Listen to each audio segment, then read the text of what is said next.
Hello students, welcome to canonical classes. In today's video आज जो हम टॉपिक स्टडी करेंगे that is application of pH, है ना।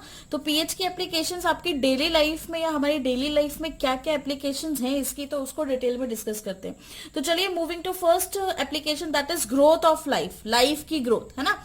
तो मतलब लाइफ के लिए भी आपका पीएच बहुत ज्यादा इंपॉर्टेंट है। जितने भी प्लांट्स और एनिमल्स होते हैं वो सरवाइव करते हैं एक स्पेसिफिक पीएच वैल्यू के साथ। मतलब एक स्पेसिफिक पीएच रेंज होती है, ना उससे ज्यादा ना उससे कम। फॉर एग्जांपल अगर मैं बात करूं अवर बॉडी, अगर मैं हमारी बॉडी की बात करूं, है ना, हमारी ह्यूमंस की body, our body works with a pH range of, with a pH range of 7.0 to 7.8, मतलब 7 से 7.8 तक का पीएच इसका रहता है। और अगर इससे ज्यादा या कम हो जाता पीएच तो क्या होगा, आपकी बॉडी जो है वो प्रॉपर फंक्शनिंग नहीं करेगी, आपकी बॉडी जो है वो प्रॉपर फंक्शनिंग नहीं करेगी। ठीक है, अगर इस तरह की कोई कंडीशन आ जाती है तो मतलब हमारी जो बॉडी परफेक्ट वर्क किस पीएच पे करती है, वो परफेक्ट वर्क करती है एट 7 to 7.8 के पीएच पे परफेक्ट वर्क करेगी। और वहीं अगर हम बात करें कि लिविंग ऑर्गेनिज्म, जैसे कि हमारे पास कुछ भी लिविंग ऑर्गेनिजम्स हो गए, लिविंग ऑर्गेनिजम्स जैसे कि कुछ भी हो गया, वायरसेस, बैक्टीरिया, फंजाई, है ना, फंगस हो गया आपके पास, etcetera, survive up to a narrow range of pH value, survive up to a narrow range of pH value। मतलब एक नैरो रेंज की पीएच वैल्यू तक वो क्या करते हैं, आपका सरवाइव करते हैं। ठीक है, उनके लिए भी पीएच वैल्यू एक स्पेसिफिक वैल्यू होती है, इससे ज्यादा और कम में वो सरवाइव नहीं कर सकते। जब हम बात करते हैं रिवर्स की या पॉन्ड वाटर की, हम एक्वेटिक लाइफ की अगर हम बात करें तो एक्वेटिक लाइफ में भी क्या होता है, व्हेन द पीएच वैल्यू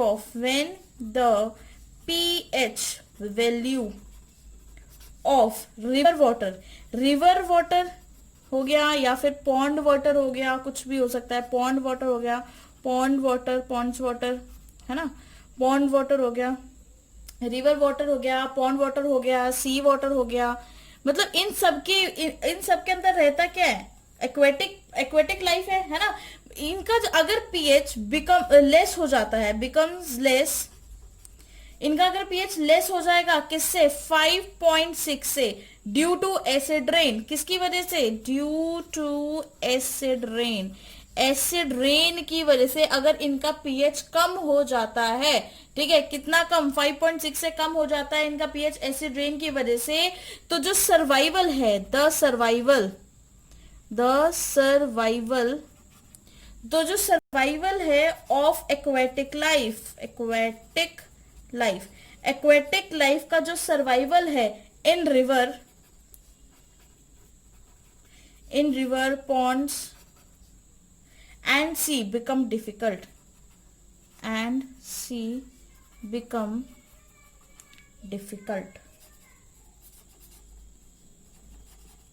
क्या हो जाता है, बहुत मुश्किल हो जाता है। तो वेरी वेरी इंपॉर्टेंट क्या है एप्लीकेशन, क्या है हमारे पीएच की फर्स्ट एप्लीकेशन जो हमने स्टडी करी, that is growth of life. Growth मतलब लाइफ अगर जिंदगी जीनी है इस अर्थ के ऊपर तो आपको एक स्पेसिफिक पीएच पे जीनी पड़ेगी, कम या ज्यादा नहीं होता। जैसे कि जितने भी प्लांट्स एंड एनिमल्स हैं वो सरवाइव करेंगे एक स्पेसिफिक रेंज के पीएच में, है ना। हमारी बॉडी वर्क करती है 7 to 7.8 के रेंज के पीएच में। और जो कुछ माइक्रो ऑर्गेनिज्म होते हैं जैसे कि वायरस, बैक्टीरिया, फंगस एटसेट्रा, ये सभी इनका भी कुछ नैरो रेंज ऑफ पीएच मतलब स्पेसिफिक पीएच होते हैं इनके भी, ठीक है, उससे ज्यादा में और उससे कम में सरवाइव नहीं कर पाते हैं। और अगर हम बात करें हमारे रिवर वाटर की और पॉन्ड वाटर की या सी वाटर की, जहां पे एक्वेटिक लाइफ रहती है, उसके केस में भी अगर पीएच आपका 5.6 से कम हो जाता है तो ऐसे केस में जो है आपके एक्वेटिक लाइफ जो है उसका सरवाइव करना बहुत बहुत टफ हो जाता है, बहुत बहुत डिफिकल्ट हो जाता है। ठीक है, तो next moving to next application.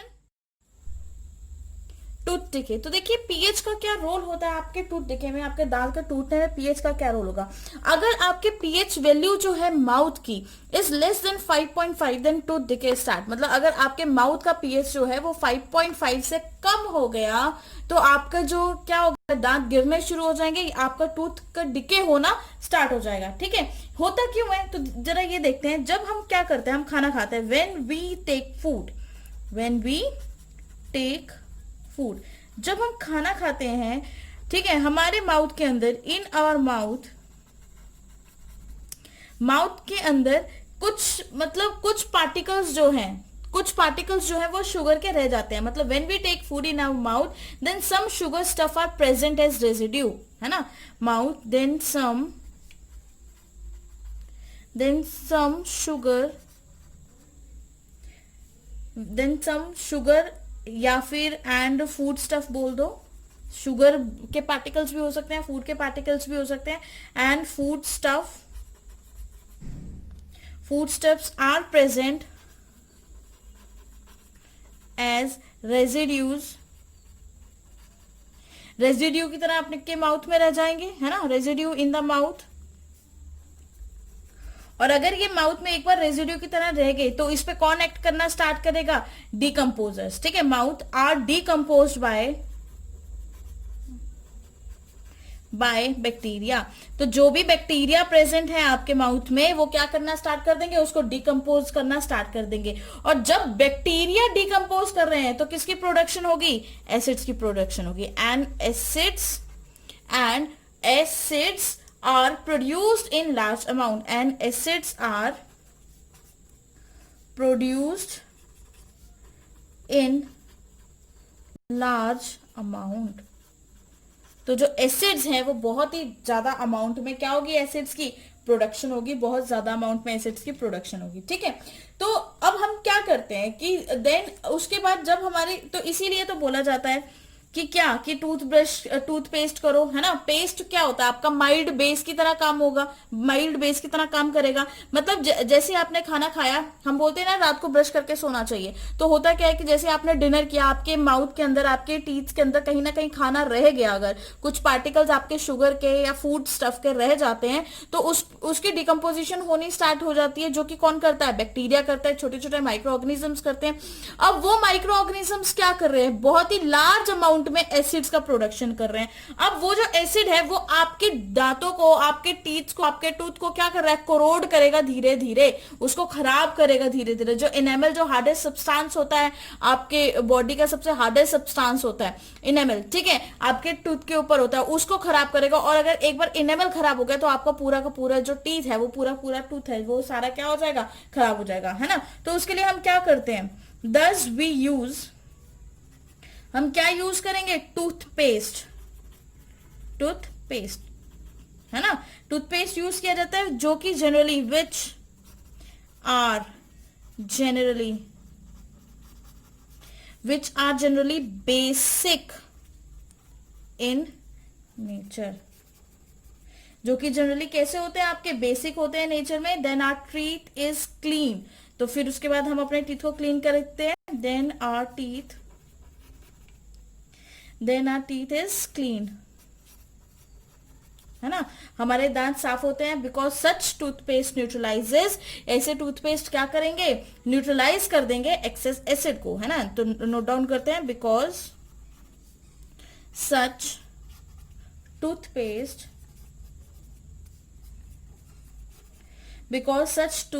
Neutralise, ऐसे टूथपेस्ट न्यूट्रलाइज करेंगे the excess acid present the excess acid present in the mouth,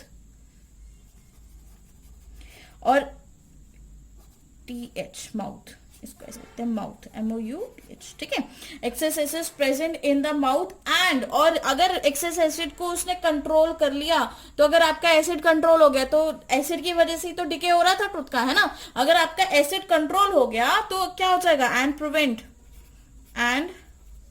prevent tooth decay, isn't it, है ना।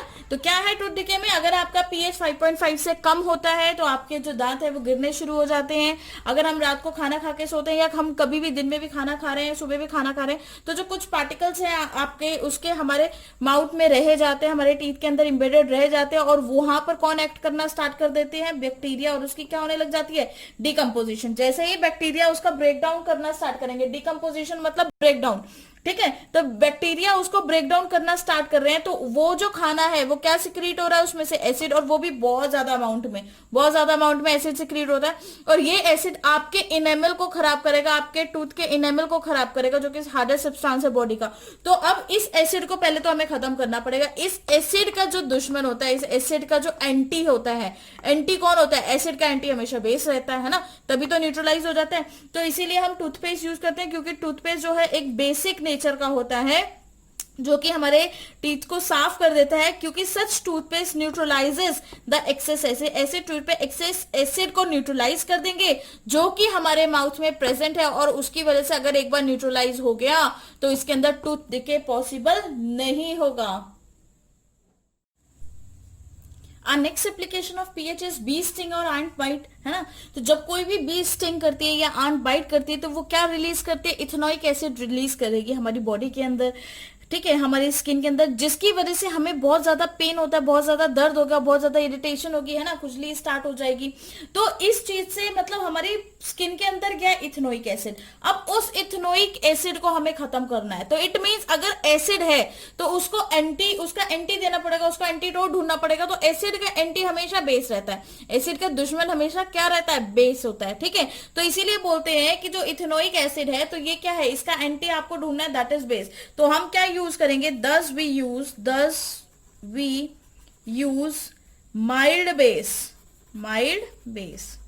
thus mild base यूज करते हैं हम, या फिर हम बोले thus use of mild base, ठीक है, thus we use mild base like कैसे, जैसे कि बेकिंग सोडा हो गया, बेकिंग सोडा जिसको मीठा सोडा भी बोला जाता है, और इसका फॉर्मूला क्या होता है, सोडियम हाइड्रोजन कार्बोनेट, क्या होगा, सोडियम हाइड्रोजन कार्बोनेट, ठीक है। और वहीं पे बात करेंगे कैलेमाइन की, कैलेमाइन भी आपका बेस है, calamine is again your base, और कैलेमाइन जो बेस है वो क्या होगा, ZnCO3, that is zinc carbonate, okay, ठीक है। और ये हम लगाएंगे ऑन द स्ट्रिंग, अप्लाई करेंगे ऑन द स्ट्रिंग, जब हम इसको अप्लाई करेंगे ऑन द स्ट्रिंग, जब हमने इसको स्टिंग पे अप्लाई कर दिया तो ये क्या होगा, जिस एरिया पे वो स्टिंग होगा उस एरिया पे क्या मिल जाएगा, आपको रिलीफ मिल जाएगा, ठीक है।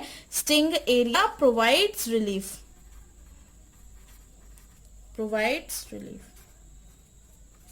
उस एरिया पे क्या मिल जाएगा, आपको रिलीफ मिल जाएगा। और कई केसेस में हम यहाँ पर क्या यूज करते हैं, some people use toothpaste also, है ना, क्योंकि अभी तो हमने पढ़ा टूथपेस्ट भी एक माइल्ड बेस की तरह बिहेव करता है। Some people use toothpaste also, because क्यों यूज करते हैं, because it act as mild base, क्योंकि ये किसकी तरह बिहेव करेगा, आपके माइल्ड बेस की तरह बिहेव करेगा, वेरी वेरी इंपॉर्टेंट। तो जब भी बी स्टिंग करे आपकी बॉडी के अंदर इथेनोइक एसिड चला गया, इसका मतलब, ठीक है, तो उस एसिड को न्यूट्रलाइज करने के लिए उसका एंटीटोड ढूंढेंगे, और एसिड का एंटीटोड हमेशा बेस होता है, मतलब एसिड के एंटी में हमेशा बेस खड़ा होता है, ठीक है। तो इसीलिए जहां एसिड चला जाएगा उसको बेस न्यूट्रलाइज करेगा, और अगर बेस चला जाएगा तो उसको एसिड न्यूट्रलाइज करेगा। इसीलिए हम बोलते हैं कि हम माइल्ड बेस यूज करते हैं, जैसे कि सोडियम हाइड्रोजन कार्बोनेट हो गया, कैलेमाइन हो गया, जैसे कि जिंक कार्बोनेट, ठीक है, उस स्टिंग वाले एरिया पे जहां पे उसने स्टिंग किया या उसने काटा या उसने बाइट किया, ठीक है, और उस एरिया पे आपको क्या मिल जाएगा, रिलीफ मिल जाएगा। और कई लोग क्या यूज करते हैं, टूथपेस्ट यूज करते हैं। क्यों यूज करते हैं, क्योंकि वो भी क्या होता है, आपको थोड़ी थोड़ी कूलिंग प्रोवाइड करेगा, प्लस वो किसकी तरह एक्ट करेगा, आपका माइल्ड बेस की तरह एक्ट करेगा। नेक्स्ट एप्लीकेशन की बात करें तो that is banana leaves in the milk jar के अंदर बनाना लीव्स डाली जाती हैं, ठीक है। ये बहुत ही देसी ट्रेडिशनल मेथड है। ये किस लिए यूज किया जाता है, देखिए जो बनाना लीव्स होती है वो बेसिक होती है नेचर में, ठीक है। तो ये क्या नहीं होने देती, वहां पर ईस्ट की फॉर्मेशन नहीं होने देंगे, आपके मिल्क के कंटेनर्स में या मिल्क के अंदर ईस्ट की फॉर्मेशन नहीं होने देती। दैट्स वाई जो मिल्कमैन होते हैं वो यूजुअली बनाना लीव्स को रखते हैं अपने मिल्क के कंटेनर में या मिल्क के जार में। तो ये बहुत ही ट्रेडिशनल मेथड है एंड बहुत ही इफेक्टिव मेथड है, और वो भी यहाँ पर क्या कर रहे हैं, मिल्क का पीएच मेंटेन कर रहे हैं with the help of banana leaves, है ना, क्योंकि अगर ईस्ट की फॉर्मेशन हो जाएगी तो एसिडिक कैरेक्टर बढ़ जाएगा ना उसका मिल्क का, तभी फॉर्मेशन होगी उसकी, है ना। तो इसीलिए उस एसिडिक कैरेक्टर को बैलेंस करने के लिए पहले से ही वहां पे बेस प्रेजेंट है, तो अगर एसिड बन भी रहा है तो बेस उसको क्या करता जा रहा है, न्यूट्रलाइज करता जा रहा है। और इसी के साथ आपकी बनाना लीव्स क्या हो जाती है, बेसिक नेचर के साथ वो बनाना लीव्स क्या प्रोटेक्ट कर लेती हैं आपके मिल्क को, और मिल्क जो है सेफ होता है ड्रिंकिंग के लिए। ठीक है, तो चलिए अब इसी के साथ आपका ये पार्ट 1 खत्म होता है आपके एप्लीकेशंस ऑफ पीएच का। सेकंड पार्ट में हम बाकी एप्लीकेशंस कवर करेंगे। ओके, चलिए bye and thank you for listening.